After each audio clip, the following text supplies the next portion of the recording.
Bien, queridos hermanos, qué alegría volvernos a encontrar en su programa, profundizando en la fe por Televida, el canal de la familia y demás redes sociales. Invoquemos al Espíritu Santo, que es Espíritu de luz, que nos fortalece, que nos da su gracia. Oh Espíritu Santo, don de Dios y fuerza de lo alto, fuente de agua brotante de vida eterna, desciende y mora en nuestros corazones. Haznos verdaderos adoradores del Padre, testigos de Jesús, para llevar su nombre hasta los confines de la tierra. Amén. Oremos también con el Salmo de este día, es el Salmo 118. Muéstrame, Señor, el camino de tus decretos, y los seguiré puntualmente. Enséñame a cumplir tu voluntad y a guardarla de todo corazón. Guíame por la senda de tus mandatos, porque ella es mi gozo. Inclina mi corazón a tus preceptos y no al interés. Acepta mis ojos, aparta mis ojos de las vanidades, dame vida con tu palabra. Mira cómo ansío tus mandatos, dame vida con tu justicia. El Evangelio está tomado de Mateo 7:15, 20. En aquel tiempo dijo Jesús a sus discípulos: cuidado con los profetas falsos, se acercan con piel de oveja, pero por dentro son lobos rapaces. Por sus frutos los conocerán. ¿Acaso se cosechan uvas de las zarzas o higos de los cardos? Así todo árbol sano da frutos buenos, pero el árbol dañado da frutos malos. Un árbol sano no puede dar frutos malos, ni un árbol dañado dar frutos buenos. El árbol no da fruto bueno, el árbol que no da fruto bueno se tala y se echa al fuego. Es decir, que por sus frutos los conocerán. Palabra del Señor. Gloria a ti, Señor Jesús. Jesús hoy nos habla nuevamente del árbol. Un árbol bueno da frutos buenos. Un árbol dañado da frutos malos. Por eso tenemos que pedir, como dice el Papa, al Señor primeramente que nos pode. Y podríamos decir que hay una poda cada vez que yo me confieso o que voy con recta intención donde el director espiritual también a pedirle un consejo ante una situación, ante algo que me crea inquietud y que ahí pues entonces el director espiritual me aconseja, pues mira, camina así o asá, de esta manera, trata de cultivarte en la virtud, de hacer un mayor esfuerzo en esto o en lo otro. Nadie, ningún árbol da frutos buenos si no es podado, pero también ningún árbol puede dar fruto si no recibe la llovizna, la lluvia de la oración. La oración debe ser constante, permanente. Y un corazón bueno, un corazón noble, un corazón virtuoso se forja al contacto con Jesús, que es quien nos hace bueno, que es quien va transformando mi vida poco a poco, conforme voy entrando en esa intimidad con Él, conforme le voy conociendo. Y también un árbol no puede dar fruto si no es abonado. El abono es el alimento. Y podríamos decir el alimento de los sacramentos, de la Eucaristía muy particularmente, que es el alimento del alma por excelencia. Es el pan de vida que nos fortalece, que nos da su gracia, que nos da su espíritu. Y entonces una persona así, bien podada, con el sacramento de la reconciliación, como decía ahorita, la dirección espiritual, sincera, honesta, transparente, buscando crecimiento, con esa lluvia de la oración diaria, sobre todo por la mañana, que no salga uno como un animalito de su casa, sino que primero concentrarse un poco, como dice Jesús, pues entrar en tu aposento y ahí hacer un poco de oración, encomendar la familia, encomendar el día, encomendar las situaciones que se van a presentar, orar por la iglesia, orar también por todas las realidades. La oración es siempre por todo. La lluvia de la oración que va empapando mi corazón de Dios, lo va haciendo más generoso, más servicial, más entregado. El alimento de los sacramentos, muy particularmente de la Eucaristía, que es el gran alimento del alma, que no nos falte el pan material, pero que tampoco nos falte el pan de la Eucaristía como alimento de nuestras almas. Una persona que vaya alimentándose de estas realidades de la palabra de Dios, entonces va dando frutos buenos. ¿Y cuáles son esos frutos? Son los frutos del Espíritu Santo. El primer fruto es el amor, pero el amor se traduce en servicio, en generosidad, en entrega, en ese darse cada día, en hacer el trabajo bien hecho, porque no solamente lo hago por una simple remuneración, sino que lo hago por amor, por servir, por prestar un servicio a la sociedad, a la comunidad, ya sea como profesor, ya sea como ingeniero, ya sea como abogado, ya sea como médico. Cada profesión, hacerla entonces con amor, o en la casa, la madre de familia que está cocinando, o la que está cocinando en la calle para el que pasa. Cuando se hace con amor, entonces todo sale de una manera más armoniosa, más adecuada, y hasta el día pasa más suave, más agradable, porque hay una motivación fundamental y esa es el amor. Ese motivo fundamental es el amor. Otro fruto del árbol bueno es la alegría. Una persona con un corazón lleno de maldad vive triste, vive como agazapado, se esconde, es huraño, o vive con la cara como un machete, como dicen, todo es malo. Todo es malo, por tus frutos te van a conocer. Nuestra cara, nuestro rostro revela la paz, lo que hay en el interior, lo saca. Y también, por supuesto, nuestras palabras. Un corazón bueno, un árbol bueno, entonces va distribuyendo esa alegría y por donde quiera que pasa va llevando esa paz, esa armonía, va dando ese fruto de alegría. La paz también, otro fruto del Espíritu Santo, el dominio de sí ante las situaciones, ante las tentaciones, la humildad, la bondad.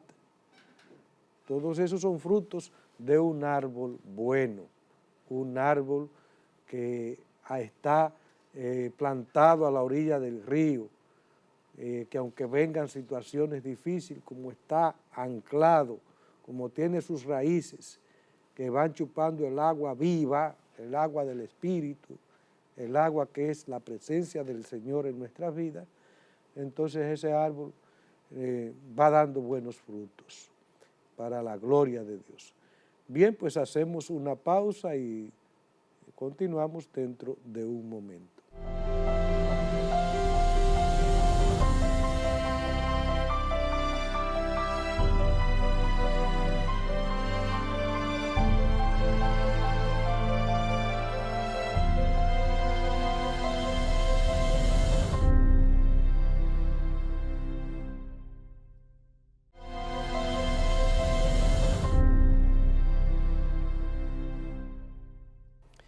Bien, queridos hermanos, en estas intervenciones hemos ido tratando algún aspecto de la oración en este año dedicado a la oración, en que estamos invitados a profundizar lo que la Iglesia nos enseña en este sentido, pero sobre todo a orar. Queremos personas orantes. Es lo que la Virgen ha pedido donde quiera que se aparece. Oración, oración, oración, oración. Porque sin oración no hay santidad. Ni hay frutos tampoco, ya lo dice el Señor.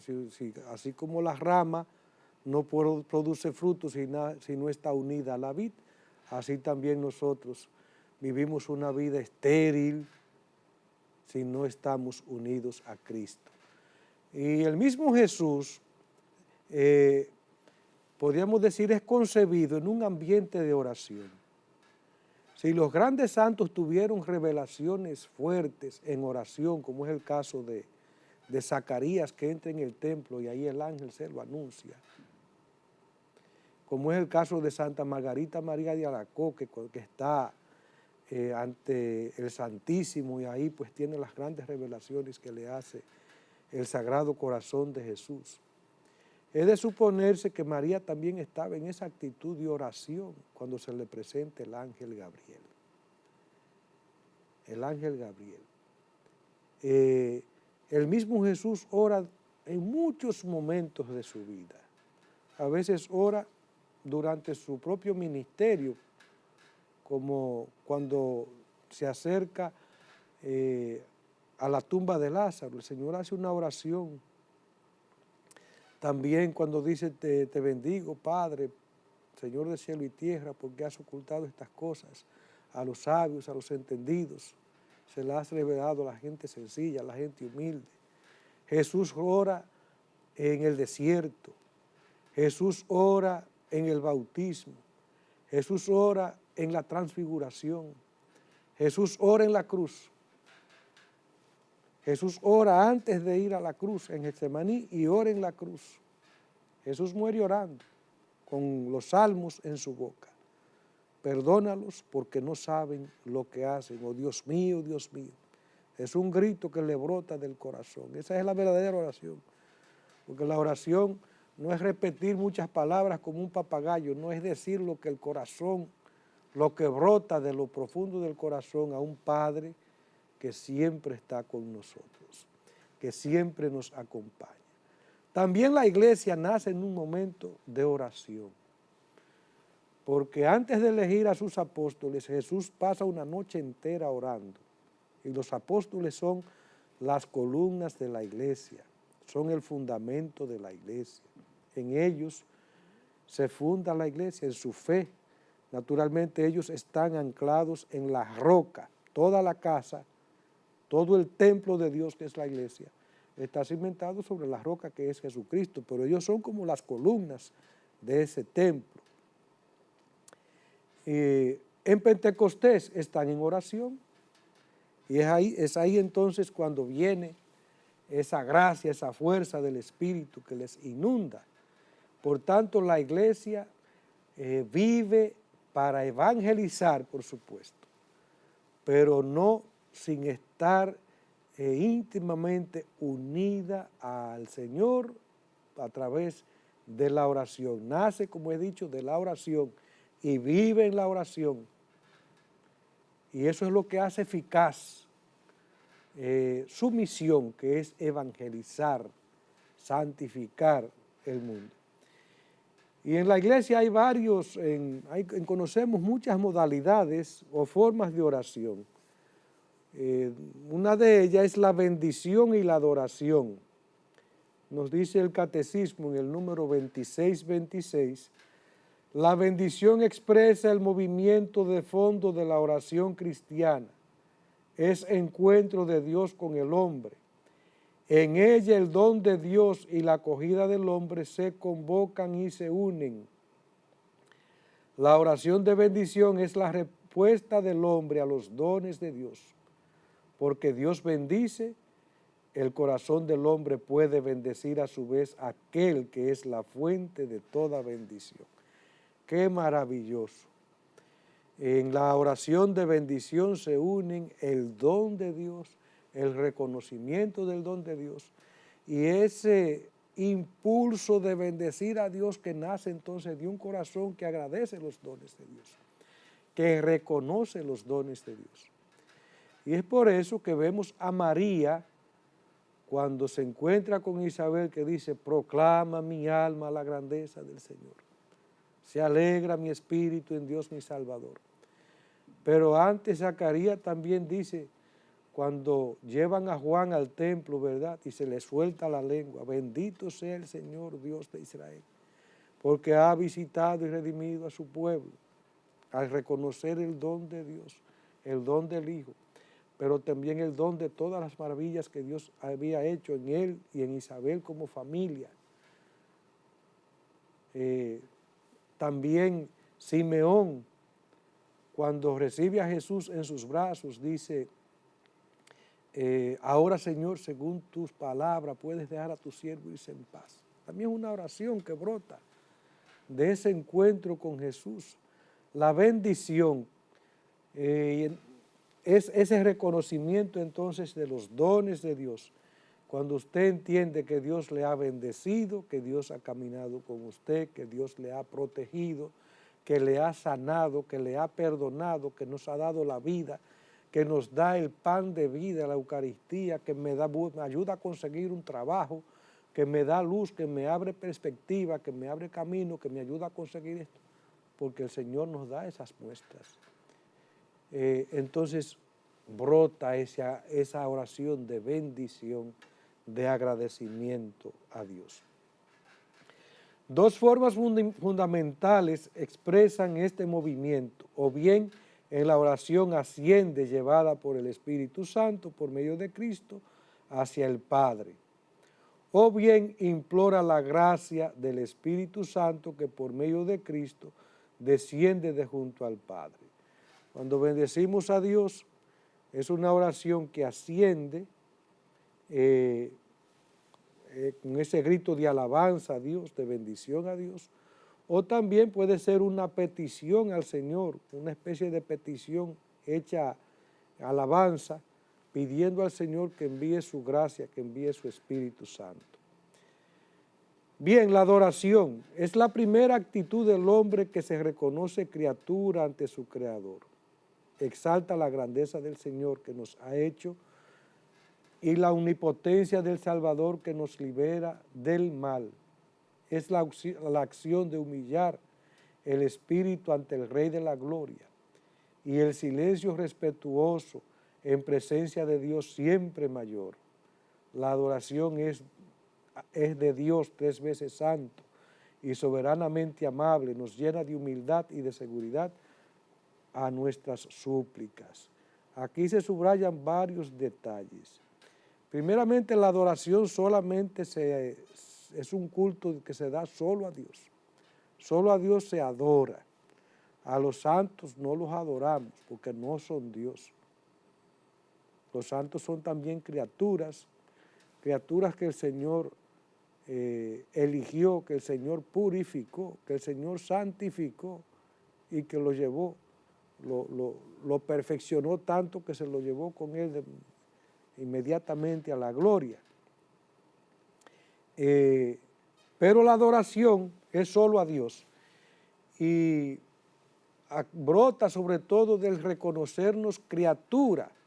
Ante Dios somos una simple criatura. Por eso cuando uno se reconoce una criaturita, y dice Abraham, yo soy polvo y ceniza. No solamente una criatura, y una criatura es siempre débil, es pequeña, es endeble, no es autosuficiente, necesita de los demás y sobre todo necesita de Dios. Una criatura, cuando yo reconozco esa verdad de mi ser, entonces adoro a quien me ha creado, a la fuente de la vida, al que todo lo ha creado. Sale entonces esa oración de adoración que proclama la omnipotencia también del Señor que libera. Pero además también la adoración brota del reconocerme pequeño, no solamente como criatura, sino también pecador. Pecador. Cuando uno se reconoce pecador, entonces alaba, adora al Señor. bendice al Señor como Rey de Reyes. Y por otra parte también nos hace más humildes, nos hace más humildes. El autosuficiente es porque en definitiva el que camina por la vida como si no necesitara de nada, en un engreimiento, le hablan de Dios y se pone furioso, vive en una mentira, porque la gran verdad es que por más poder y fama que usted tenga, es criatura y un día va a morir. Y cualquier enfermedadita se lo va a llevar y no va a valer dinero, ni va a valer poder, ni influencia. Y tendrá que dar culto a Dios, tendrá que dar cuentas a Dios. Entonces, ¿de dónde viene ese engreimiento? ¿Cuál es la razón de ser? Es una vanidad y una torpeza y una sin razón. Y por eso es que es un pecado. Es un pecado. Por la sin razón. El hombre está hecho para vivir según la razón. La razón. También la adoración es ese silencio respetuoso en presencia de Dios. ¿Cuánto conviene que en la adoración aprendamos a hacer esos momentos de silencio ante Jesús presente en la Santa Eucaristía? Que no solamente sea cantar o recitar alguna oración o algún salmo, no. Conviene hacer ese silencio ante Jesús vivo, presente, real en la Santa Eucaristía en el momento de adoración, pero también después de la comunión, hacer un breve espacio de silencio donde está Jesús ya aquí viviendo, presente en mi corazón, le he recibido. Hacer un momento de silencio es muy provechoso y conveniente. Vamos a hacer una pausa y continuamos dentro de un momento.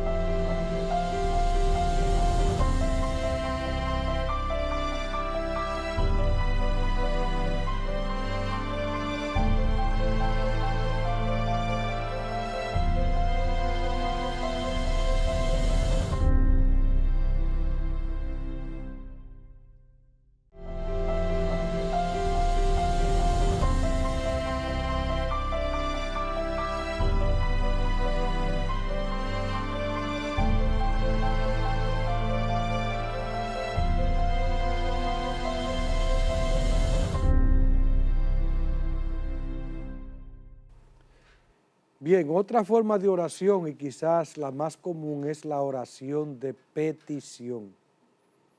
Al Señor le alabo, al Señor le adoro, pero al Señor también le pido. Él mismo dice, pidan y se les dará. Pidan. El Señor siempre tiene más que darnos que nosotros que pedirle. Porque su misericordia es eterna, su bondad es infinita. Es infinita. Él siempre es mayor, siempre tiene más que darme.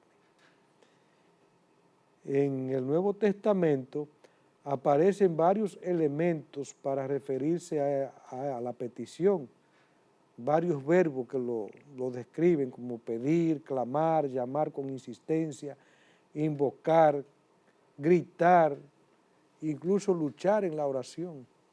Son como vocablos que hablan de esta realidad del hombre que pide porque se siente criatura, se siente pequeño, se siente necesitado de Dios, necesitado de su perdón, por eso también pide perdón, dice David, piedad de mí, Señor, por tu bondad, por tu inmensa compasión, borra mi culpa. O aquel leproso, Señor, hijo de David, ten piedad de mí. Jesús, hijo de David. El cojo también, el ciego de nacimiento, va gritando, gritando. En el Nuevo Testamento no contiene apenas oraciones de lamentación frecuentes en el Antiguo Testamento. La petición cristiana brota de otras profundidades, de lo que San Pablo llama gemido. Gemido. El de la creación que sufre dolores de parto. La creación entera está pidiendo, aunque no lo exprese, pidiendo la libertad, la redención, dice el apóstol Pablo, Romanos 8:22. Porque la oración no es solamente con la boca, no, es ese deseo que brota también como del interior, como una necesidad. Y ella, dice San Pablo, fue sometida a la frustración, no porque a ellos tendiese de suyo, sino por el que la sometió, por uno que la sometió. Y podríamos decir hoy más que nunca la creación gime. Gime por la esclavitud en la que la hemos sometido nosotros los hombres, los humanos. Por nuestra avaricia, por nuestra inconsciencia, por nuestra ignorancia, por nuestro afán de poder, por todo lo que usted quiera. La creación hoy gime y grita. Grita redención, grita liberación, grita sanación, grita cuidado. Cuidado, ese gemido que brota. Y también desde nuestro interior, dice San Pablo, nuestra salvación es objeto de esperanza. Y por último, los gemidos inefables del propio Espíritu Santo que vienen en ayuda nuestra, de nuestra flaqueza. Pues nosotros no sabemos pedir como conviene. También en nosotros hay como un gemido inefable, inefable. En aquel que no sabe ni siquiera pedir, ni sabe clamar, el Señor también se fija en ese gemido que brota del corazón, que pide a gritos liberación, que pide el bien. La petición de perdón es el primer movimiento de la oración de petición. Oh Dios, ten compasión de este pecador, nos dice aquel publicano que no se atrevía a levantar la mirada. Es el comienzo de una oración justa y pura. La humildad confiada nos devuelve a la luz de la comunión con el Padre y su Hijo Jesucristo y de los unos con los otros. Tanto la celebración de la Eucaristía como la oración personal comienza con la petición de perdón. Nos conviene mucho a nosotros, cuando vamos a orar, que iniciemos agradeciendo, por supuesto, pero también pidiendo perdón. Y en la noche, cuando llegue al final del día, que yo haga una pequeña evaluación de mi día, y vean los momentos en que me he desviado, que he pensado mal, que he hecho malos juicios, que he proferido algún insulto, alguna palabra, alguna actitud que no está acorde con el amor, con lo que Dios quiere, y pedir perdón al final del día, antes de irme a la cama, pedir perdón. La Eucaristía inicia pidiendo perdón.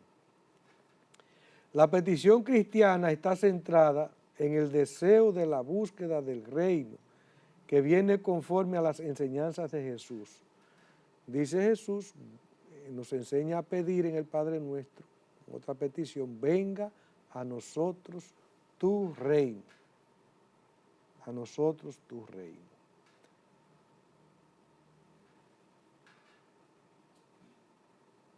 Cuando se participa así en el amor salvador de Dios, se comprende que toda necesidad puede convertirse en objeto de petición, toda necesidad.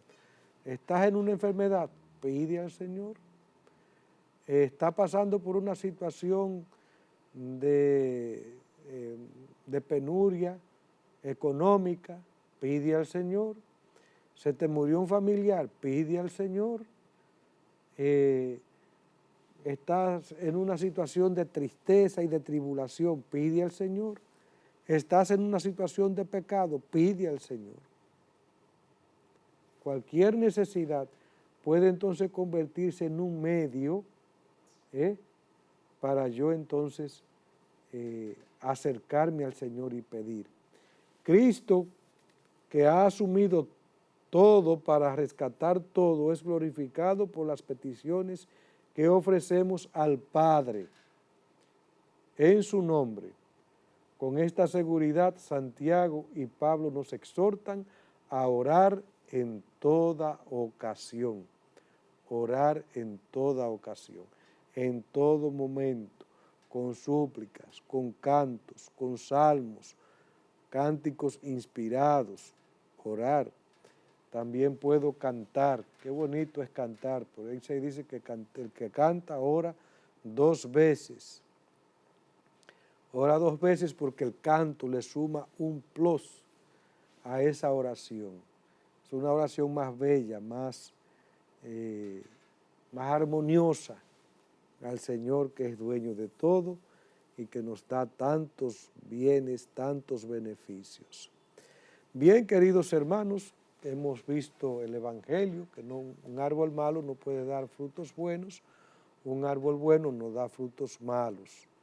Y decíamos que un árbol, para poder dar fruto, para criarse bien, frondoso, debe estar regado por la llovizna de la oración, debe tener sus raíces en la fuente, en el río, que aunque vengan tiempos de sequía, como tiene sus raíces ahí en el agua, ese árbol se mantiene verde. Necesita de la poda del consejo, la poda de la dirección espiritual, la poda del sacramento de la reconciliación, la poda de la penitencia. Necesita del alimento, del abono, sobre todo de la Eucaristía, de una vida sacramental. Un árbol así entonces da frutos de vida, frutos buenos. Y finalmente hemos visto, así a grandes rasgos, 3 formas de oración. La primera es la bendición. Y la bendición brota cuando reconozco los dones de Dios. Cuando uno recibe una gracia de Dios, un don de Dios, un favor de Dios, bendice al Señor. La adoración que es el culto dado solo a Dios y que brota del sentirme criatura. Si soy criatura, entonces hay un creador y ese creador es Dios, vive desde siempre y para siempre y me ha creado por amor, por tanto a Él la adoración, a Él el culto. La adoración también lleva ese silencio reverente, respetuoso a Jesús, sobre todo Jesús presente en la Santa Eucaristía. Y ahí hablábamos de 2 momentos a vivir y a practicar el silencio, que es en el momento de la misa, cuando recibo la comunión, donde mi corazón y tu corazón se convierten en el sagrario, en la custodia, en el que Jesús está ahí vivo, presente, real, que se hace una sola cosa conmigo y contigo. Y también en la adoración eucarística. Decía que no solamente cantemos, todo eso es bueno, o hagamos algún salmo, todo eso es bueno, pero también es bueno alternar momentos de silencio, ese silencio que es adoración, es respeto al Dios trascendente y al mismo tiempo cercano que me acompaña. Bien, queridos hermanos, hemos llegado al final de este su programa, Profundizando en la Fe. Que el Señor, el Dios Todopoderoso, les bendiga, Padre, Hijo y Espíritu Santo. Amén.